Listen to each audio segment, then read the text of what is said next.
چگونه از راز استفاده کنیم؟ شما فرد آفرینده اید و با استفاده از قانون جذب می توانید به آسانی بیافرید. بزرگترین معلمان و معنویان در آثار کم نظیر خود این عملکرد خلاف را با ما در میان گذاشتند. بعضی از معلمان و مرشدان بزرگ داستانهای آفریدند تا نشان بدهند که دنیا چگونه کار می کند. مضمون حکایه های آنان در طول عصرها به افسانه های و داستان ها تبدیل شده است. بسیاری از مردم روزگار ما نمی دانند که جوهر این حکایه ها حقیقت زندگی است. جیمز ری. اگر به علاءالدین و چراغش فکر کنیم، وقتی علاءالدین چراغ را بر می دارد و گرد و خاک روی آن را پاک می کند، غول از آن بیرون می آید.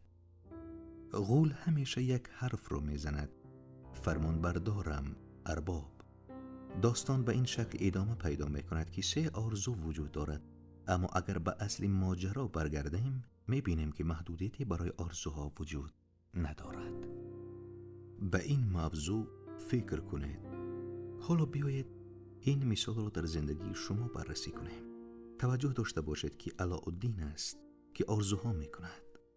بعد به عالمی هستی با تمام عظمتش بر می خورد که همان غول است. سنت ها به آن نامهایی بیشمار داده اند: فرشته مقدس نگهدار شما، خویشتن عالی شما. می توانیم هر نامی که بخواهیم به آن بدهیم و شما می توانید نامی را که برایتان مناسب تر است انتخاب کنید. اما در همین سنت ها به ما گفتند که چیز بزرگتر از ما وجود دارد و غول هم همیشه یک حرف را می زند: فرمان بردارم ارباب. این حکایت شگفت انگیز شرح می دهد که چگونه زندگی شما و آنچه در آن است به دست خودتان صورت خارجی پیدا کرده است. غول در واقع به دستور شما عمل کرده است. غول همان قانون جذب است. غول همیشه حاضر است و به آنچه شما فکر میکنید و انجام میدهید گوش میدهد. غول میگوید که هر چی فکر میکنید خواسته شماست. هر چی میگوید خواسته شماست. هر چی انجام میدهید خواسته شماست. شما ارباب عالم هستی هستید و غول برای خدمتی به شما زنده و حاضر ایستاده است. هرگز فرمانهای شما را مورد سؤال قرار نمیدهد. همه خدمت را انجام میدهد تا شما به خواسته خود برسید. عملهای آفرنده. عملهای آفرنده به شکلی که در راز آمده راهنمای برای شماست تا آنچه را میخواهید با 3 اقدام ساده به دست آورید. اقدام شماره 1: درخواست کنید. لیزا نیکولز. اولین قدم درخواست کردن است. از عالم هستی بخواهید، بگذارید کائنات از خواسته شما با خبر شود. عالم هستی به اندیشه های شما جواب مثبت می دهد. باب پروکتور. براستی چی می خواهید؟ بنشینید و خواسته خود را روی صفحه کاغذ بنویسید. جمله را به زمان حال ساده بنویسید. مثلا می توانید بنویسید: بسیار خوشحال و سپاسگزارم که، و بعد شرح دهید که می خواهید زندگیتان از چه کیفیتی برخوردار باشد. باید آنچه را می خواهید انتخاب کنید، اما باید دقیقاً بدانید که چه خواسته دارید. این کار شماست. اگر برافشانی ندانید که چی می خواهید، قانون جذب نمی تواند خواستن شما را برآورده سازد. این گونه موجای معیوب و در همی می فرستید و در نتیجه در همی به دست می آورید. شاید بار اول در زندگیتان بخواهید بدانید که براستی چی می خواهید. حالا که می دانید، می توانید آنچه را می خواهید که به دست آورید و کاری را که می خواهید صورت دهید و محدودیتی هم در کار نیست. چی می خواهید؟ درخواست کردن اولین قدمی کار آفرنده است. بنابراین عادت کنید که بخواهید و درخواست کنید. اگر مجبورید که انتخاب کنید و نمیدانید از کدام سمت باید بروید، این را سوال کنید. هرگز خاموش نشوید. همیشه سوال کنید. دکتر جو ویتل. براستی که جالب است. عالم هستی مانند یک کتالوگ است. در آن چقور می روید و می گوید می خواهم این را تجربه کنم، آن محصول را می خواهم، چون این کسی را می خواهم. شمایید که به کائنات سپارش می دهید. موضوع به همین سادگی است. مجبور نیستید بارها و بارها خواستتان را تأکید کنید. کافی است که یک بار بخواهید و طلب کنید. عیناً مانند آن است که از روی یک کتالوگ سپارش بدهید. هر چیزی را فقط یک بار سپارش می دهید. بعد از سپارش دیگر شبهه نمی کنید که سپارش شما را دریافت کردند یا نه. تنها یک بار سپارش می دهید. در مورد روند آفرینش هم وضع به همین شکل است. در قدم اول باید توضیح بدهید که چی می خواهید. وقتی ذهنتان در این باره تصمیم گرفت، یعنی نیت کرد، خواسته‌تان را پیش گذارید.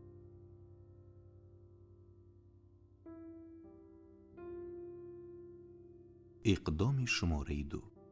باور کنید. لیزا نیکلز. قدم دوم باور کردن است. پیشاپیش باور داشته باشید که آنچه می‌خواهید از آن شماست. به آنچه من ایمان بیچون و چرا مینامم اعتقاد داشته باشید. با آنچه دیده نمی شود ایمان داشته باشید. باید آنچه را دریافت می کنید باور کنید. باید بدانید هر آنچه می خواهید در همان لحظه هایی که آن را طلب می کنید از آن شما می شود. باید ایمان کامل داشته باشید. وقتی از روی کتالوگ چیزی را سپارش دادید آرام بگیرید و بدانید که آن را به شما خواهد داد. به سر وقت زندگیتان بروید. تصور کنید آنچه می‌خواهید به شما داده شده است. بدانید در وقت نیاز از آن برخوردار خواهید بود و بعد صبر کنید تا خواسته‌تان از راه برسد. نگرانی آن نباشید، به نداشتن آن فکر نکنید. آن را از آن خود بدانید. بدانید که از آن شماست. این کار اکنون به شما تعلق دارد. رابرت کالرک. عیناً در لحظه‌ای که می‌طلبید و می‌دانید که پیشاپیش در اختیار شما قرار گرفته است، تمام عالم هستی جابجا می‌شود تا آن را ظاهر کند. باید طور عمل کنید، حرف بزنید و بیاندیشید که گویا آن را در همین لحظه به دست آورده ایستاده‌اید. چرا؟ عالم هستی در حکم آینه است و قانون جذب افکار اساسی شما را به سوی شما باز می‌گرداند. با این حساب بهتر نیست خود را دریافت کننده آن احساس کنید؟ اگر افکار شما به این سبت روانه باشد که هنوز خواسته‌تان را دریافت نکرده اید، آن را به خود جذب نخواهید کرد. باید این موج را از خود به عالم هستی بفرستید که خواسته‌تان را دریافت کرد. به عالم هستی بفرستید که خواسته‌تان را دریافت کرده. وقتی این کار را میکنید قانون جذب با قدرت به همین وضعیت‌ها، شخص‌ها و حادثه‌ها تأثیر میگذارد تا آن را دریافت کنید. وقتی برای به رخصتی رفتن آمادگی میگیرید، اتومبیلی نو سپارش میدهید یا خانه میخرید، میدانید که اینها از آن شما هستند. جای دیگری برای گذراندن رخصتیتان انتخاب نمیکنید و خانه یا اتومبیل دیگری نمیخرید. اگر برنده بلیط‌های بخت آزمایش شده اید یا میراث زیادی به شما رسیده است، میدانید که این اموال حتی پیش از این که دستتان را به آنها رسانید از آن شما هستند. این همان احساسی باور کردن است. باور کردن این امر که پیشاپیش با آنچه میخواهید دست یافته اید. این همان احساسی باوری دریافت کردن است. آنچه را میخواهید طوری باور کنید که گویا آن را به دست آورده اید. چگونه میتوانیم به باور برسیم؟ باور کردن را شروع کنید. مانند یک کودک باور کنید. طوری رفتار کنید که گویا پیشاپیش آنچه را میخواهید به دست آورده اید. وقتی شروع به باور کردن میکنید، باور میکنید که آن را به دست آورده اید. غول در تمام لحظه ها به افکار اساسی شما واکنش نشان میدهد. به همین دلیل است که وقتی درخواست میکنید باید همچنان باور کنید و بدانید. وقتی باور کردید که دریافت میکنید، آماده شوید و به تماشای معجزه بنشینید. میتوانید آنچه را میخواهید به دست آورید اگر بدانید که موضوع را چگونه در ذهن خود جا میکنید. آرزوی نیست که نتواند به حقیقت بپیوندد، تنها لازم است که نیروی آفریننده را در وجود خود فعال کنید. روشی که برای یک نفر تاثیرگذار می شود برای همگان تاثیرگذار خواهد شد. راه رسیدن به قدرت استفاده کردن از چیزهایی است که در اختیار دارید. با این حساب مجراها را برای خود بکشایید تا نیروی آفرینده به سوی شما بیاید. رابرت کالرک. دکتر جا ویتل: کائنات ترتیب می‌دهد تا آنچه می‌خواهید نصیبتان شود. جک کانفیلد: اکثری ما هرگز نخواستیم آنچه را که واقعاً می‌خواهیم داشته باشیم، زیرا نمی‌دانیم چگونه جلوگر خواهد شد. باب پروکتور: اگر کمی بررسی کنیم به این نتیجه می‌رسیم که هر کسی تاکنون کار کرده است نمی‌دانسته است که چگونه باید آن کار را انجام بدهد، تنها می‌دانسته است که می‌خواهد این کار را بکند. دکتر جا ویتل: نیازی نیست که بدانید چگونه از کار در خواهد آمد. نیازی ندارید که بدانید کائنات کارش را چگونه انجام می‌دهد. دانستن این که چگونه روی خواهد داد و عالم هستی چگونه خواسته شما را برآورده خواهد ساخت مهم نیست. مجبور نیستید در این خصوص چیزی بدانید. به کائنات واگذارش کنید. وقتی می‌خواهید بدانید چگونه این روی می‌دهد، موجی از خود خارج می‌کنید که نشان می‌دهد ایمان کافی ندارد. باور ندارد که پیش و پیش آن را به دست آورده اید. فکر می‌کنید شما باید این کار را بکنید و باور ندارد که کائنات این کار را برایتان خواهد کرد. دانستن این که چگونه انجام می‌شود مهم نیست. باب پروکتور: چگونگیش را نمی‌دانید، این را به شما خواهد نشان داد. شما راهش را جذب می‌کنید. لیزا نیکولز: اکثراً وقتی آنچه را طلب کرده ایم نمی‌بینیم، ناراحت می‌شویم، ناامید می‌شویم و در این زمان شبهه به ما روی می‌آورد. شبهه و دودیلی اثبات ناامیدی می‌شود. این شبهه را کنار گذارید. این احساس را شناسید و آن را به احساسی باور و ایمان عوض نمایید. می‌دانم که در راه رسیدن به من است. اقدام شماره 3: دریافت کنید. لیزا نیکولز. قدم سوم و به عبارت قدیمی نهانی دریافت کردن است. احساسی خوشی نسبت به آن پیدا کنید. احساسی را که وقتی به آن برسید پیدا می‌کنید، دست کنید، همین حالا احساس کنید. مارسی شیموف: و در این جریان مهم است که احساسی خوب پیدا کنید و شاد باشید، زیرا وقتی احساسی خوب پیدا می‌کنید در بسامدی که می‌خواهید و دوست دارید قرار می‌گیرید. مایکل برنارد بکبیت. عالمی هستی بسیار احساسی است. اگر به فراست چیزی را باور داشته باشید اما به آن به احساس باشید، از قدرت کافی برای جلوگیری بخشیدن به آنچه می‌خواهید برخوردار نخواهید بود. باید بتوانید آن را احساس کنید. یک بار بخواهید باور کنید که آنچه را می‌خواهید دریافت کرده اید و برای اینکه این دریافت کردن به عمل آید آن را احساس کنید. وقتی احساسی خوبی داشته باشید در بسامدی قرار می‌گیرید که همه چیزهای خوب به شما برسد. این گونه آنچه را طلب کرده دریافت خواهید کرد. چیزی را درخواست نخواهید کرد مگر آن که به شما احساسی خوب بدهد. غیر از این است. همینطور در طول موج احساسی خوب قرار بگیرید و بدانید که دریافت خواهید کرد. یک راه آسان برای قرار گرفتن در طول موج مناسب این است که بگویید همین حالا دریافت میکنم. همه چیزهای خوب را همین حالا دریافت میکنم. من این را همین حالا دریافت میکنم. و این را احساس کنید. طور احساس کنید که گویا به خواسته خود رسیده اید. باب پروکتور. وقتی این خیال و تصور را به حقیقت تبدیل میکنید در وضعیتی قرار میگیرید که خیالها و تصورات بزرگتری را به ذهن خود راه بدهید و این دوستی من همان روندی آفریدن است. آنچه را در دعای و نیایش درخواست کنید و باور داشته باشید دریافت خواهید کرد. کتابی مقدس.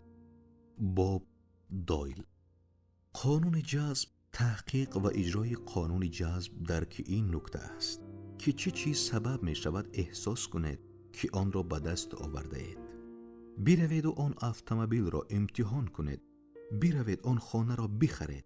در آن خانه ساکن شوید. هر کاری را که لازم است برای ایجاد این احساس که به خواسته خود رسیده اید انجام بدهید. اینها را به خاطر بسپارید. هر کاری که برای دریافتن به آن انجام بدهید به شما کمک میکند به خواسته‌تان برسید. وقتی احساس کنید که آنچه را میخواهید به دست آورده اید و اگر این احساس به قدر قوی باشد که تصور میکنید به خواسته خود رسیده اید، باور کنید که آنچه را میخواهید به دست آورده اید و به دست خواهید آورد. باب دایل. از خواب بیدار میشوید و میبینید که آنچه را طلب کرده اید به دست آورده اید. ممکن است به شما الهام بشود که به کمک آن به خواسته خود برسید. نباید قطعی بگویید میتوانم این کار را بکنم اما از آن بدم میآید. این گونه در راه درست حرکت نمیکنید. گاهی اقدام ضروری پیدا میکنید، اما اگر واقعا مطابق میل و خواسته عالم هستی رفتار کنید به شادی و نشاط میرسید. احساسی سرزنده بودن میکنید. زمان میایستد. میتوانید تمام مدت روز این کار را بکنید.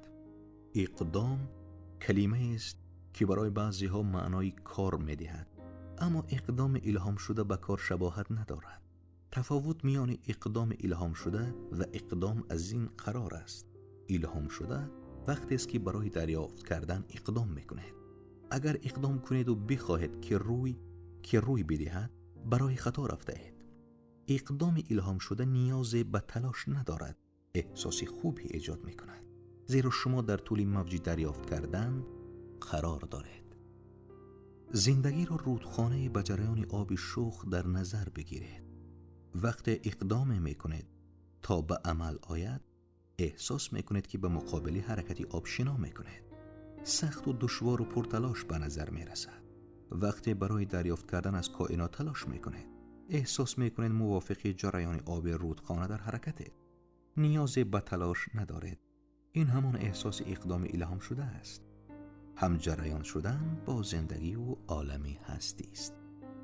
گاه حتی متوجه نمیشوید که از اقدام استفاده کرده اید.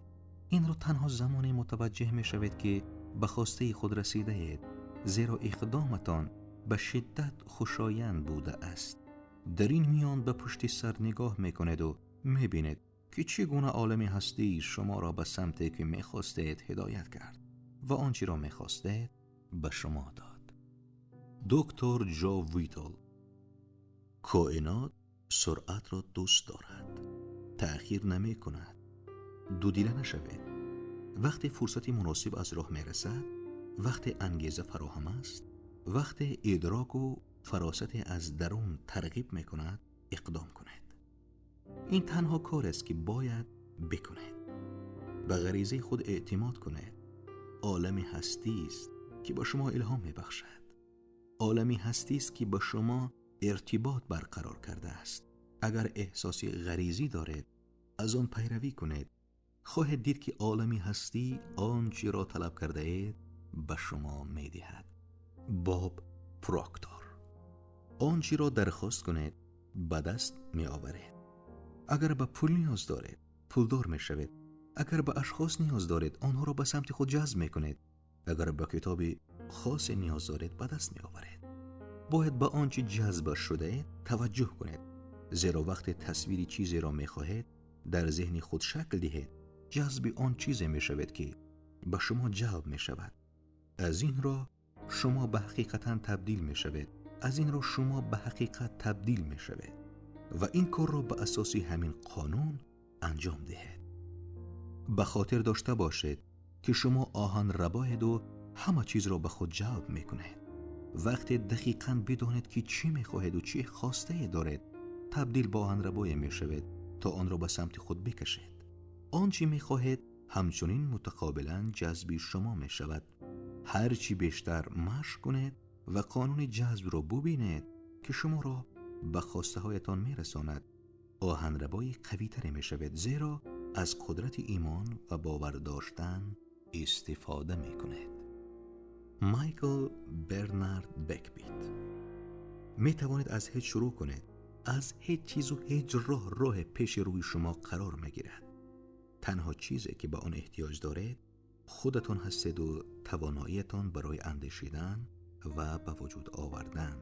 هر آنچه طول تاریخ کشف و آفریده شده از یک فکر شروع شده است. از آن فکر راه ایجاد گردیده و از ناعیان به عیان تبدیل شده است. جی کانفیلد. به اتومبیل فکر کنید که در دل شب حرکت میکند. نوری چراغ‌ها تا 30-40 متر را روشن میکند. میتوانید مسافت طولانی را در تاریکی رانندگی کنید. زیرا تنها کافی است تا 40 متری پیش خود را ببینید. زندگی این گونه پیش روی ما قرار میگیرد. اگر اعتماد کنیم که فاصله 40 متری پیش ما دیده می شود و بعد از آن فاصله 40 متری بعدی را می بینیم، زندگی در روبرویمان آشکار می شود و سرانجام به مقصد مورد نظر می رسیم. به کائنات اعتماد کنید، باور داشته باشید و ایمان بیاورید. من واقعاً هرگز نمی دانستم راز را چگونه روی پرده سینما ظاهر خواهم کرد. تنها به نتیجه فکر می کردم. فیلم را به روشنی در ذهنم دیدم و با تمام وجود آن را احساس کردم. آنچه برای آفریدن راز احتیاج داشتم به ذهنم رسید. کافی است قدمی اول را با ایمان بردارید. مجبور نیستید همین قدم ها را ببینید. تنها قدمی اول را بردارید. دکتر مارتین لوتر کینگ. راز و بدن شما.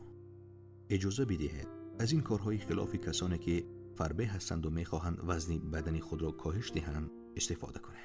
اولین نکته که باید بدانید این است که اگر روی وزن کم کردن دقیق و متمرکز شوید، مجبور و وزن کم کردن را به خود جلب میکنید. از این رو فکر مجبور بودن و وزن کم کردن را از ذهن خود خارج کنید. دلیل موفق نبودن رژیم های غذایی همین است.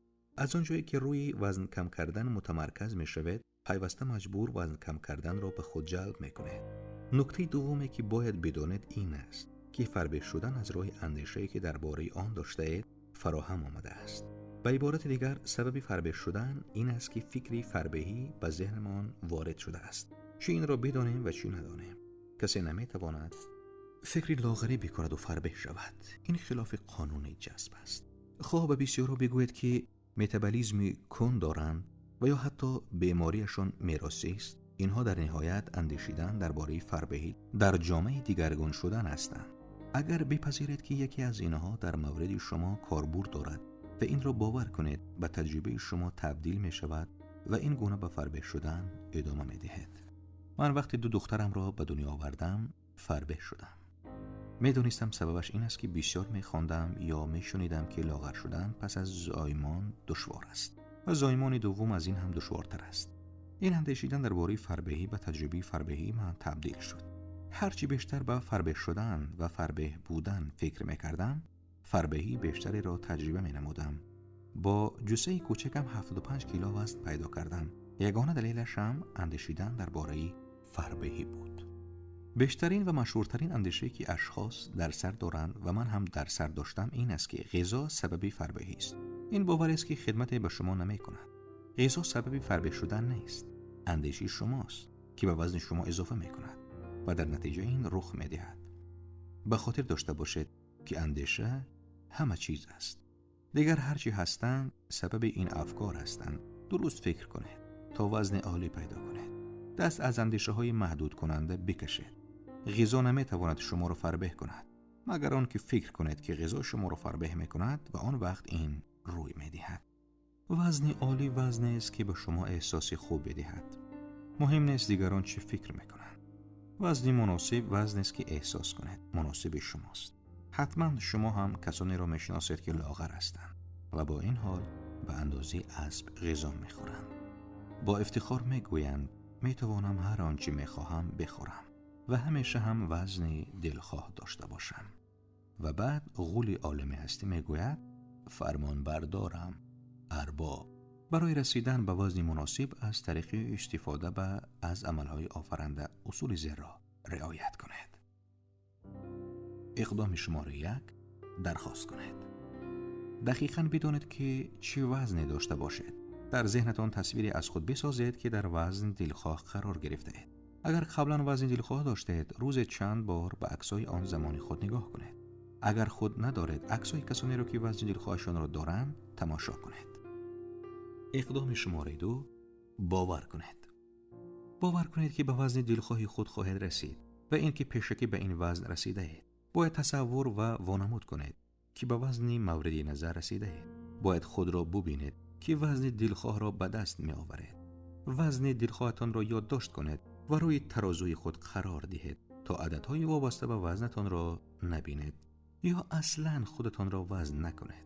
آنچه را طلب کرده اید با اندیشه ها و کلمه ها و اقدام های خود باطل نکنید. لباسی متناسب با وزن حاضره خود نخرید. به لباسایی که میخواهید بخرید دقت کنید. جذب کردن وزن دلخواه مانند سفارش دادن از روی کتالوگ عالم هستی است. شما کتالوگ را نگاه میکنید و وزن عالی خود را انتخاب میکنید. سفارش میدهید و بعد آنچه را میخواهید میگیرید. مقصد گذارید که شما را تحسین کنند و در دل کسانی را که فکر میکنید وزن دلخواه دارند تحسین نمایید. وقتی آنها را تحسین میکنید و از آن احساسی خوشی مینمایید، وزن دلخواه را به سوی خود جذب میکنید. اگر با آدمای فربه برخورد کنید، نگاهشان نکنید. به جای آن فوراً در ذهن تصویری خودتان را ببینید که وزن دلخواه را دارید. اقدام شماره 3، دریافت کنید. باید احساسی خوبی داشته باشید. باید درباره خودتان احساسی خوبی داشته باشید. این موضوع مهم است، زیرا اگر نسبت به بدن خود احساسی بدی داشته باشید، نمی توانید به وزن آرمانی خود برسید. اگر نسبت به بدن خود احساسی بدی دارید، این احساسی قدرتمند است و همچنان در زمینه وزنی بدنتان احساسی بد را به خود جذب خواهد کرد. اگر بدنتان را تنقید کنید، هرگز آن را تغییر نخواهد داد. در واقع این گونه وزنی بیشتری را به سوی خود جلب می‌کند. به جای تنقید خود را تعریف کنید. وقتی به خود احساسی خوب پیدا می‌کنید، در بسامد قرار می‌گیرید که وزن دلخواه را جذب خودتان می‌کند. ویلس والترز در یکی از کتاب‌هایش درباره خوردن سخن جالبی می‌کند. او می‌گوید وقتی غذا می‌خورید، تمام احساساتتان را به خاییدن غذا بدهید. خوردن غذا را احساس کنید. اجازه ندهید فکرتان متوجه چیزهای دیگر شود. در بدن خود حضور داشته باشید و از احساس خوشی خاییدن غذا و بعد فرو دادن آن لذت ببرید. این توصیه را هر بار که غذا می‌خورید رعایت کنید. وقتی که هنگام غذا خوردن حضوری کامل داشته باشید، طعم و عطر غذا به نظرتان جالب می‌رسد. اما وقتی حین خوردن غذا ذهنتان متوجه چیزهای دیگر شود، طعم و عطر غذا را احساس نمی‌کنید. اما پایان حکایت دایر به وزن خودم این است که در حال حاضر در وزن دلخواه 58 کیلو هستم. میتوانم آنچه را میخواهم بخورم. از این رو روی وزن دلخواهتان متمرکز شوید. چه مدت طول میکشد؟ دکتر جو ویتال. سوال دیگری که اشخاص میکنن این است: چه مدت طول میکشد که صاحب اتومبیل یا خانه دلخواه بشوم و یا رابطه‌ای را که میخواهم ایجاد کنم؟ من قانون ندارم که بگویم این کار 30 دقیقه طول میکشد یا 3 روز یا 30 روز. بیشتر بستگی به این دارد که شما تا چه اندازه با عالم هستی هماهنگ هستید. به گفته اینشتین زمان تصور بیش نیست. اگر اولین بار مطلب را میشنوید ممکن است پیچیده به نظرتان برسد، زیرا میبینید که همه چیز روی میدهد، رویداد بعد از رویداد. آنچه فیزیک کوانتی و اینشتین به ما میگویند این است که همه چیز به طور همزمان روی میدهد. اگر بتوانید درک کنید که زمانی وجود ندارد و این مفهوم را بپذیرید، درک میکنید که آنچه در آینده میخواهید حالا وجود دارد. اگر همه چیز در یک زمان روی دهد، شکلی برابر آنچه شما میخواهید حالا وجود دارد. کائنات به زمان نیاز ندارد. برای ایجاد آنچه میخواهید زمان لازم نیست. هر در را که دوچار میآیید از در کردن خود شما برای رسیدن به باور کردن، دانستن و احساس کردن آن است که خواسته‌تان پیشکی تأمین شده است. شمایید که باید در رهگذر موجی رسیدن به خواسته‌تان قرار بگیرید. وقتی در این طول موج قرار میگیرید، آنچه میخواهید ظاهر میشود. باب دایل. اندازه برای کائنات مفهومی ندارد. دریافت کردن چیز بزرگ یا دریافت کردن چیز بسیار کوچک تفاوتی ندارد. عالمی هستی به کمترین تلاش همه کارها را انجام می‌دهد. چمنها برای اینکه رشد کنند به تلاش احتیاج ندارند. این طرح عظیم کائنات است. همه چیز وابسته به این است که در ذهن شما چی می‌گذرد. ما وقتی که کاری بزرگ است برایشان زمان زیاد و وقتی که کاری کوچک است برایش زمان کوتاه در نظر می‌گیریم.